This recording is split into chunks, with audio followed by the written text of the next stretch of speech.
I'm being blamed for my ex-best friend attempting to take her own life, even though she's the one who hooked up with my boyfriend and threw away our 16 years of friendship. Posted by you/sapphire_trash. My ex-best friend attempted to take her own life, and I don't care. I haven't reached out. She slept with my boyfriend behind my back. We're both 20F, and we've been friends since reception, 4 to 5 years old, a UK thing. She was my sister, my rock. We stood by each other through everything. When my parents divorced, she was there to offer a shoulder for me to cry on. When her grandmother died, I was there, keeping her afloat throughout high school. I'd been dating my boyfriend, 21M, for about 3 years. We started dating in sixth form, a version of UK college, and he was my first serious relationship. I introduced him to my family. He was many of my firsts. He was sweet, a little awkward, being a gamer guy, but he treated me to date nights and always made me feel special. Maybe this is me being young and dumb, but I thought I'd marry this guy someday. This was something I told my best friend. Well, about a month ago, while my boyfriend was in the shower, I saw a text notification pop up on his phone. We look at each other's notifications all the time, so I grabbed his phone to see it. It was from her, asking if they were still on for tonight and if she should wear his favorite dress. He told me he was hanging out with friends and going drinking. Him going drinking with friends wasn't unusual, so I never thought anything of it, but in hindsight, I wonder how much of him going out was with friends and how much of it was going out with her. I saved screenshots of their conversations. I sent them to myself. I showed him the messages when he came out of the bathroom and demanded he explain himself. I couldn't contain how upset, angry, and hurt I was. An argument ensued, where I told him he was disgusting, and I left his place. Shortly after arriving home, I started getting bombarded with calls and texts from my best friend. I answered none of her calls. I couldn't stomach hearing her voice, but her texts ranged from, "She never meant to hurt me. My boyfriend hit on her first. It didn't mean anything." Then it got angry, saying I should hear her out. If I was a real friend, I would take her calls. I'm being petty and childish for not listening to her side. Then back to sad, saying I was her closest friend in the world and she didn't want to lose me. My boyfriend was strangely quiet during this time. After a few days, I got myself together enough to send them both messages. Maybe it was cowardly, but I didn't have the strength to call them. I told my now ex-boyfriend that we were done and I wouldn't give cheaters any chances with me. He responded by trying to call me, but after the third or fourth attempt, he gave up. He sent me a final message saying it wasn't that big of a deal, that they just fooled around, but agreeing he didn't want to date me anymore. My ex-best friend was more persistent after I told her I wanted nothing to do with her. Day after day, I'd get messages and calls from her. Demanding to talk. Demanding we resolve this. Demanding I not say anything to anyone. Saying she's stopped seeing him. Saying she'll unalive herself if I don't talk to her. Really messed up stuff. I ended up confiding in a mutual friend about what was going on because I was seriously beginning to wonder if I was being a bitch. This friend reassured me that my feelings were justified. However, I wasn't expecting this friend to spread around what happened. The gossip spread like wildfire, and a few days ago, my ex-best friend tried to take her own life. I said nothing. I haven't visited her in the hospital. I haven't sent any messages to her family. Now her older sister keeps messaging me, telling me I'm a heartless bitch for leaving her at her lowest. For not trying to prevent this. That everyone makes mistakes and that her sister didn't intentionally hurt me. Maybe it does make me a heartless bitch, but I don't care. I'm relieved she survived, but I'll never forgive her. I'll never forgive her betrayal. She destroyed our friendship when she slept with my boyfriend. Commenter. Good, don't contact her or her family, that's done for. You're not responsible for her mental health. And make better friends, not gossiping ones like the one who told everyone. Just cut them off. If your family tries to pressure you to be friends with her, warn them that you're not above going low contact with them. Block them all as well. Ops response. Unfortunately, I don't think the friend I confided in had intended for things to escalate so much.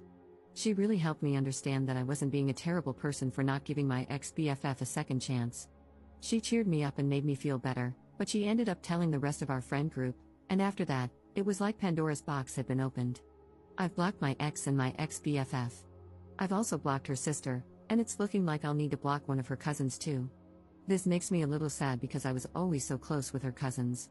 My dad agrees with me 100% and told me I'm doing the right thing. When I told my mom, I could tell she was disappointed and tried suggesting that I talk to my ex-BFF, but I shut that down really quickly, and she backed off. Update 1 month later. Hey again. It's been a while. First, I want to thank everyone for all their comments and support. In hindsight, I now realize I wasn't being a beach, but in the moment, when I was being bombarded by texts and calls from her family, it's hard not to let those thoughts mess with your head. I didn't know if I was going to post an update, but some things have happened, so this might get a little long, sorry. Giving fake names, ex-BFF is Nikki, her older sister is Tammy, and ex-BF is Josh. I'll name anyone relevant as I go. So I mentioned in a comment that my mom wanted to speak to me later that day.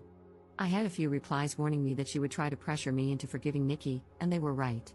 She came over to my dad's that evening and wanted a conversation in private. She asked if I'd spoken to Nikki yet. I said no. She asked if I was going to. I said no. I was trying to be as firm as possible because I knew what she was about to do. She asked, "Don't you think you should?" My response was, "No. I don't see why I should." I sent her a final message almost a month ago. This is where things began to really go south in the conversation. "Mum, love, she's in the hospital right now. She needs all the support she can get. You're meant to be her friend." I didn't even know about her condition until her mother called me. Me, really? I meant to be her friend after she slept with Josh behind my back? I didn't say anything about her because I didn't want to talk about her. "Mum, are you really going to hold on to a silly grudge? I understand she hurt you, but she's hurting so much more right now, love." Me, she's hurting? Mum, yes, you both are. I raised you to be a kind, forgiving person. Why can't you forgive her? Me, what? Like how Dad should have forgiven you? This wasn't my finest moment. I didn't bring it up before because it wasn't relevant, but the reason my parents' divorce was due to infidelity on Mum's end. And it wasn't just a one-time thing, not that it matters even if it had been, but my mum always believed Dad should have just forgiven her. I admit this was a low blow for me, and the conversation spiraled into an argument from there, with both of us saying some not-so-kind things to each other. Eventually, I decided the conversation was over because we were just going around in circles and heading into yelling territory, so I told her to leave and said I'd try talking to her again when we'd both calmed down. When she was leaving, she said this, "I hope you're not as cruel as your father." I'm typically not an angry person, but this infuriated and hurt me. I lived 50-50 between my parents. They both made sure I had everything I could need or want, but she felt her situation and struggles were undeserved. Dad never helped with bills or payments that didn't involve me. She expected more. Cheaters always do. I didn't say anything when she left. I just blocked her number and social media accounts and cried. She cared more about the girl who had hurt her daughter than about her own daughter. She realized pretty quickly what had happened and came back the next day, but Dad told her I didn't want to talk to her, true, and she had to leave. It took maybe half an hour before she finally left. The next few days, she kept trying to reach me through other people, but I stayed silent. The Friday after my post, I decided I felt calm enough to talk to her and unblocked her. We spoke over the phone, which wasn't as exciting as the conversation above. Basically, it was her apologizing and telling me she was wrong for trying to force me to forgive Nikki, that she'd respect my decision, but she tried to suggest I think about it. I very firmly told her I was not forgiving Nikki. She just said, okay. Things didn't really feel the same with us. I couldn't bring myself to be as chatty with her as I was before, and it didn't help that she kept giving me updates about Nikki.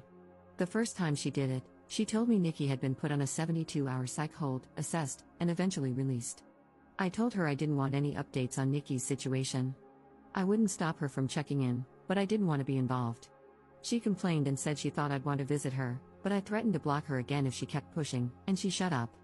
Nothing was mentioned about Nikki for a couple of weeks before Mum again broke my boundary and brought her up, telling me about how Josh had stopped talking to her, and how Nikki needed a shoulder to cry on. I again told her I didn't want to know, and this was her last chance not to bring her up or I would cut her from my life. She complained again but eventually promised it wouldn't happen again. Maybe I should have learned from my mistakes because I know my mother.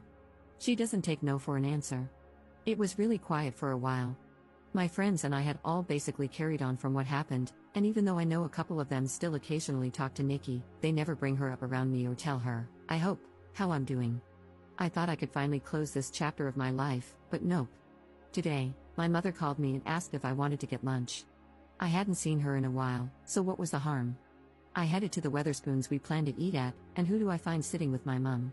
Nikki and her sister Tammy.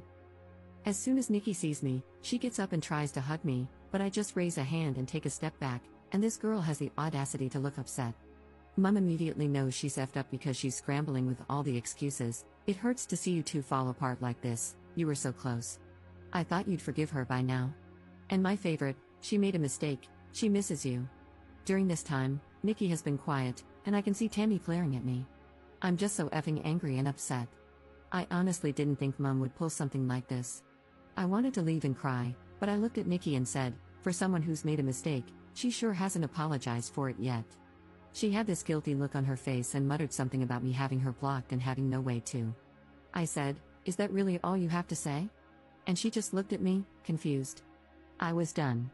I turned to leave, and her sister started yelling after me, saying that I owed Nikki a second chance with all the trauma I put her through, while Nikki was begging me to just listen to her and talk to her. I told them all to F off and never contact me again and left. I managed to get out of there before Tammy started a fight and went home, where I sent my mum a text a while ago telling her she'd better lose my number because she no longer has a spot in my life. Then I blocked her and just cried. My dad's been doing his best to comfort me, but it just hurts so bad that my own mother did this to me. So that's where things are at right now. I'll update if anything else happens, but this whole situation really effing sucks. Commenter.